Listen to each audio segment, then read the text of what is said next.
Bonjour, ici Michel pour Ciné Techno, et aujourd'hui je vous parle du film An Eye for an Eye de Hélène Ziv, sorti en DVD chez TVA Film le 15 juin 2017. Ce documentaire raconte l'histoire de Mark Stroman, un Américain qui, après les attaques du 11 septembre, s'est donné la mission d'éliminer des membres de la communauté musulmane. En attente de sa peine de mort, Stroman vivra une évolution personnelle impressionnante et les victimes et les familles des victimes tenteront de lui sauver la vie.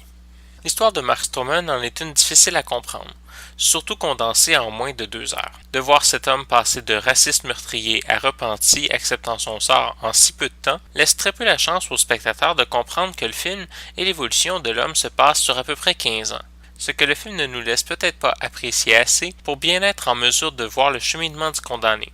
Le film est cependant non seulement un portrait du meurtrier, mais aussi une tentative d'expliquer le contexte et l'état d'esprit dans lequel Stroman se trouvait pour montrer que le problème ne vient pas seulement de l'individu, mais d'une société qui a tendance à confondre les groupes et les individus, qu'ils soient agresseurs ou victimes, et à limiter les catégorisations à nous et les autres. Alors que les frontières qui nous séparent non seulement de la communauté musulmane, mais aussi de personnages comme Mark Stroman sont beaucoup plus floues que l'on aimerait le croire.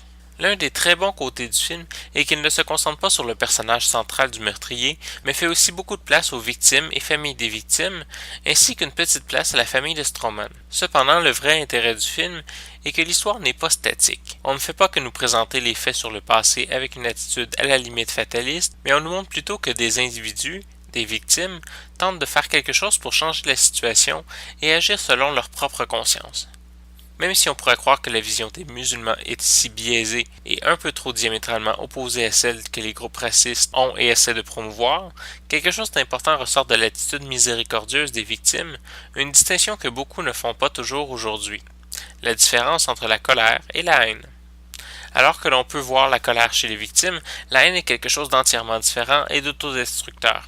Une leçon, peut-être la leçon du film, autant dans l'épreuve des victimes que dans l'évolution du meurtrier. Le film est présenté en format d'image 16:9 en français et anglais Surround 5.1 et Stéréo 2.0 avec l'encodage pour malentendants en anglais et français. Il n'y a pas de supplément sur le DVD. En conclusion, je dirais que An Eye for an Eye est un film nécessaire, pas seulement après les attaques du 11 septembre et pas seulement aux États-Unis, mais ici et maintenant, pour comprendre que le problème de l'ignorance n'est pas quelque chose qui ne concerne que certaines personnes et que le racisme est l'affaire de tout le monde. La place que prend l'ancien patron de Stroman dans le film est assez évidente sur ce point. Pour nous, avec l'image globale de la situation, Stroman est une menace sur le point d'agir. Cependant, le patron ne s'est senti l'obligation d'intervenir seulement qu'après les meurtres, n'ayant qu'à réfléchir un peu pour faire le lien entre son employé et le crime. On peut se demander quel genre d'impact aurait eu l'intervention de l'entourage de Stroman, voire de la société dans laquelle il vit, sur le racisme et sur les actions de celui-ci. C'était Michel, je vous remercie et bon visionnement.